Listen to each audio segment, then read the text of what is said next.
मिजाज में बाकियों से इनफरादियत क्या है, मिजाज डिफरेंट क्यों है।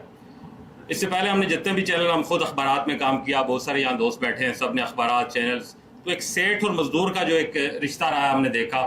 हमने इस मिजाज डिजिटल में कोई मजदूर नहीं है, कोई सेठ नहीं है, सारे मजदूर हैं, सारे सेठ हैं। वो एक जो रिश्ता है हमने उसको ब्रिज किया और ये बिल्कुल प्रोफेशनल जर्नलिस्ट की एक टीम बनी है और उसका एक ऐसा इनिशिएटिव है। हम चाहेंगे अगर ये कामयाब रहे तो जो वर्कर्स का इस्तेसाल होता रहा है मीडिया इंडस्ट्री में, हम उसको भी रोकेंगे। और यकीनन जब ये हमारा इनिशिएटिव कामयाब रहा तो जो एक मीडिया इंडस्ट्री में बेरोज़गारी आ रही है, कुछ और जिस तरह की एक इनतात है, उसको भी रोकने की कोशिश करेंगे। और अपने उन दोस्तों को जो कहीं शायद जॉब प्रोफेशनल है लेकिन जॉब से हाथ धो बैठे हैं, उनके लिए भी हम कोशिश करेंगे कि हम उनके लिए कोई वसीला बने। और ये प्लेटफॉर्म मिजाज डिजिटल उन तमाम प्रोफेशनल जर्नलिस्टों का अपना एक प्लेटफॉर्म होगा।